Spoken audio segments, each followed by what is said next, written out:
You know what? I'm okay with that. I think I'm done. You think you're done? Yep, no, I'm good. That's it. Like with the Leafs, with fandom, with... No, dude, they beat the Avalanche. Top of the world, right? Yeah. They get smacked by Utah. We brush it off. We tried, yeah? They choke against Vegas in overtime. The sky is falling. It was, But they caught it. They beat the Jets, and all of a sudden, hey, that's a pretty good road trip. You even said it. I didn't sound like that. You even said it. And now the sky is right back to falling, and I can't keep catching it. I'm done. There are too many games. There are 82 games. That's so many games. Let's go. It starts with an A and ends with anxiety. Off the charts levels of passion. That's just a nightmare. With you, wherever you are, welcome to LFR. Leafs lose 6-3 at the hands of the Minnesota Wild, and you know, I've done some thinking about that game. Personally, I don't know what you want to hear from me for. I don't know why you want to hear from me. I only want to hear from one group of people, and that is the group of thousands of Leafs fans who, tonight, despite heading into this game against the Minnesota Wild, one of the top teams in the league, looked at the Leafs' home record and said, hey, that's pretty good. And saw Joseph Woll's home record and said, hey, that's even better. Take my hard-earned money, here's several $100s. And were then served the contents of a toilet! Because, dude, that game sucked. That game was awful. That game was the trenches. That game was terrible. If you sat through that entire game, no one can ever accuse you of being a casual ever again. Why would anyone who isn't a hardcore watch all 2.5 hours of that? You ever been at home relaxing and decided you want to relax way less and also be miserable? That's a give and take of sports, right? Hey, I was miserable when they were down 3-1 to the Jets, but then when they won, oh, I've been riding that for 48 hours. That was awesome. And you watch because sometimes that happens and it feels pretty good when it does. But then games like this happen and they are a 2.5 hour infliction on the soul. It can be broken down into 3 parts. Conveniently, it was each of the 3 periods. First period, Matthew Nice is playing. That was confusing. He took warm-up, didn't take line rushes, and then decided he was playing. Okay. They said they were looking to get him rest, but he decided he didn't need rest tonight. Hindsight's 2020, but how we feeling about that one? I know he got an assist, still lost by 3 goals. There's a game on Wednesday. Anyway, Simone Benoit, back in the lineup. We like that. It's a great teammate. Love Benny. Works hard, blocks shots, usually tries to kill a guy 2 or 3 times a game. But in the first 5 minutes, he takes a penalty, and the Minnesota Wild sling that thing around like it's air hockey and bury it. This one scored by Vladimir Tarasenko. Okay. Hey, The saying is, I'm not superstitious, but I'm a little stitious. I'm actually double stitious. I'm like especially stitious. On the podcast, we were recently talking about how the Leafs penalty kill was humming along. It was ridiculously good. And Adam brought up a stat about how the Leafs penalty kill save percentage is so cartoonishly above even second place in the league. And the stitious in me is like, oh, don't say it out loud. Don't say what you're thinking out loud. Never. So I didn't. But that scream inside my head that was so loud it echoed off the inside of my skull was, that seems due for regression. And Joseph Woll over the last couple games, oof, motto. And the penalty kill. But let's keep going. A few minutes later, listen, Woll hasn't been all that great over the past couple games. He got pulled in this game. But what on earth is this? Moses Malone! Like, this is such a disheartening goal. Like, we talk about, like, Morgan Riley's been getting it, and Morgan Riley has deserved it. That's Oliver Ekman-Larsson and Jake McCabe with 2 guys behind them. Oliver Ekman-Larsson and Jake McCabe have been the bedrock of this core. They are the only reason they're even sort of kind of in the hunt. And holy cow, does everything break down all at once on this play. That is essentially a 2-on-0. You like a save, you don't deserve one, you're down 2-0. End of the first period though, a glimmer of hope. John Tavares gets high-sticked. There's blood. You don't make him bleed his own blood. How dare you? That's a double minor. That's 2 penalties. They're going to score 2 power play goals right here and tie it up. Matthews downloaded nice. Slot to Tavares. Bang. There's 1. They're going to come back in every game. That's what they're capable of. Hope springs eternal. The Leafs are on the board. And they don't get one. They don't get the other one, right? But a little bit of the power play extends into the second period. It's okay. You're down 1. The Wild have a ton of injuries. You're on home ice. You're in good shape. Allow me to summarize the second period for you if you didn't happen to catch it. Are you ready? All right, let's go.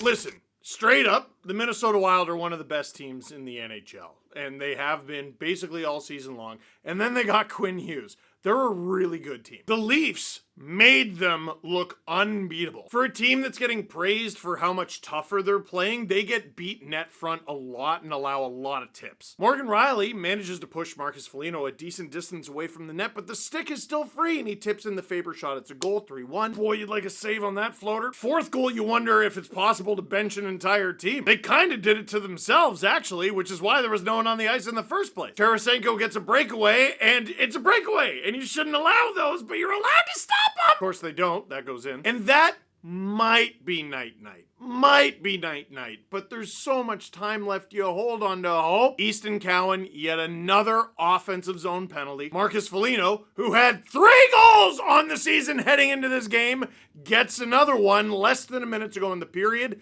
Now it's done. Like, it's the NHL in 2026. No game is ever really done.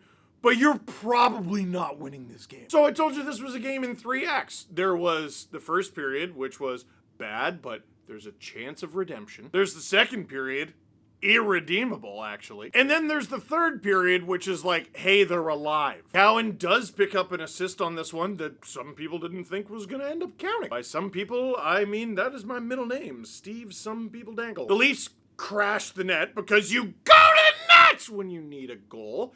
Nick Waugh gets a piece of it. Nick Robertson gets shoved into the net. If you're a defending player, don't do that. It goes off of him and it's a goal. The call on the ice was that it was a goal, and people were like, well, why didn't the Wild challenge it? They didn't challenge it because this isn't offside. This is goalie interference. Offside kind of is or isn't. Whereas goaltender interference is either 46 or purple. Steve, that doesn't make any sense. Yeah. So you're up 5-1. Oh, the Leafs score to make it 5-2. You challenge it. You get the challenge wrong. All of a sudden they're on the power play. What if they make it 5-3? Yeah, no, you don't really want to do that because they just scored only 6 and a bit minutes in. Like, they're probably not going to do it, but it's not impossible. Leafs even get a power play very shortly after, and I'm like, oh, because I'm dumb. They don't score, and I'm like, oh, it's over again. Matthews scores a disgusting goal, and I'm like, okay, well, never mind, it's back on. They're only down 2, lots of time to go. And here's the leafiest part of all that. If the Leafs don't crawl their way back into this one, their net is never empty. And if their net is never empty, Marcus Foligno never gets his first career NHL hat trick after entering this game with 3 goals. They allowed him to double his goal total. Marcus Foligno has played 915 games in the NHL, and you allowed him to score his first one. Because apparently that is the cost of giving your fan base hope. The game mercifully ends. We can all go to bed. Now, here's the thing. I hammer this team. These games are stressful because of the hole that they dug themselves into in the fall. And there's nothing we can do about that. We can pray that they're going to win every single game. They're simply not going to do that. So we're going to have to take the good with the bad here.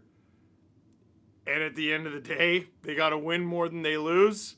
If they win enough of them, they'll make the playoffs. And this is going to sound like an excuse, and I'm not making an excuse because it is a level playing field.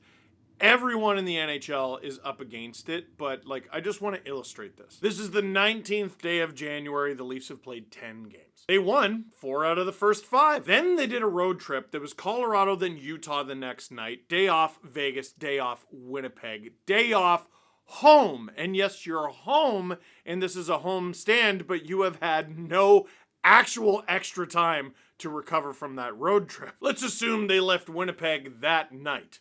When did they get home? Oh, and then the time changed, so you're losing an hour. So you're looking at not a nice time, which probably gives you, after you wake up from your coma, 36 hours to remember what your family looks like. Hey, guys, we have a dog. It's a condensed schedule. The Olympics are coming up. Everyone is dealing with this.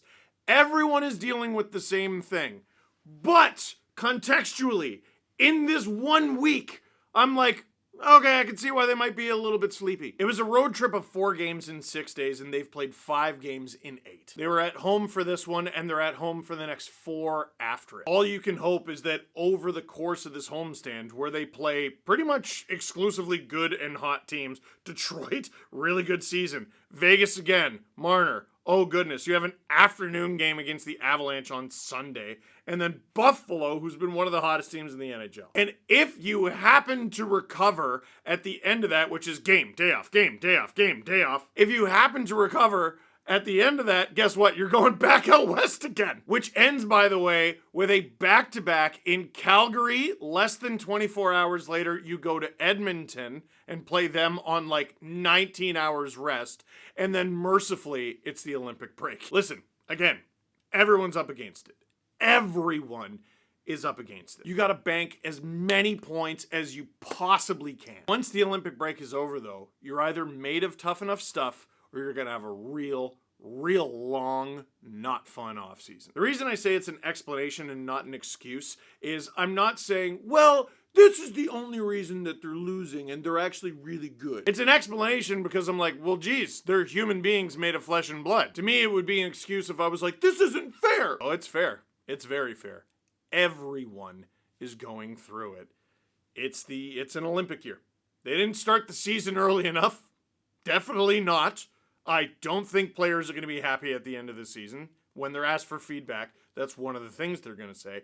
But everyone has to deal with the same thing. You're tired? Great. Game Wednesday. Have fun. You're tired after that? Great. Game Friday. Have fun. And so on. The schedule stops for no one. Questions. From producer Hayden at SDPN, who is a Minnesota Wild fan. How was your night, guys? Adam Wild, how was the stream? I just want to let you all know that producer Hayden, who is a Minnesota Wild fan, went to tonight's game wearing a baseball cap that said producer Hayden on it because he's conceited.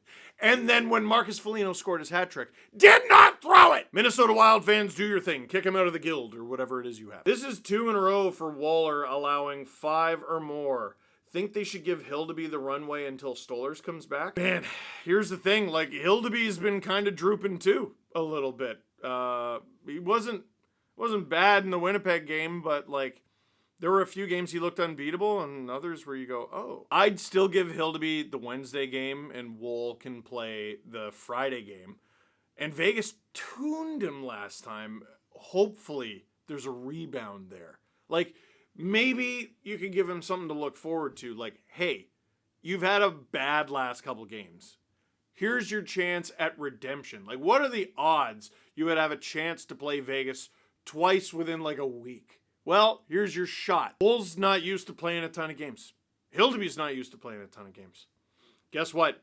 Stolarz is hurt. We need you to play a ton of games. Get after it. If it weren't for Nylander being out, would Cowan be a Marley right now? That's a bit harsh, but I think there's got to be a stern and frank conversation between Easton Cowan and Craig Berube and the coaching staff. These offensive zone penalties are killing him, and it's great that he got an assist in the third period when you're down 5-1, in part because you took an offensive zone penalty. Can't happen. And also, I'm going to throw it out there that I think I'm a little tired of watching Kelly Arncroke play, and it kind of pissed me off that Jacob Quillen was called up from the Marlies, and he's just sitting in the press box. One of the hottest players in the organization right now. Like, since he was sent down from the Leafs last time, he's been tearing the AHL up. And how's he developing in the press box? Exactly. I'd like to see him play. So are you sending Cowan down? I don't think so, but you probably threaten him with it. Steve, I just want your reaction to the goalie fight. The goalie fight was awesome. I enjoyed very much that Alex Nedeljkovic fought Sergei Bobrovsky. I enjoyed even more that the San Jose Sharks beat the Florida Panthers. I enjoyed even more that Vinny Desharnais didn't put up with Matthew Tkachuk's crap. I enjoyed even more that Vinny Desharnais blew up Matthew Tkachuk with a big hit. I didn't like that Desharnais got called for a trip. That was okay. That part was okay. And then Evan Rodriguez laid a complete chicken hit from behind on him and then wasn't even called for it because Florida! Oh, and I'm pretty sure when a goalie crosses center ice for a fight, they're kicked out of the game. Like Frederik Andersen did that years ago against the Canucks and he got kicked out of the game. And I'm pretty sure Bobrovsky didn't get kicked out of the game. It's not a league. But, goalie fights are metal. That's pretty cool. So, what do you think? Was I too hard on them? Was I not hard enough? Let me know in the comments down below. For now, that is it for this one. Thank you very much for watching. Click like if you like this video. Click subscribe if you really liked it. Tell your friends. I keep teasing that I got this big surprise coming, We're recording a brand new Steve Dangle podcast tomorrow because I'm busy Wednesday, and then on Thursday, there should be an announcement.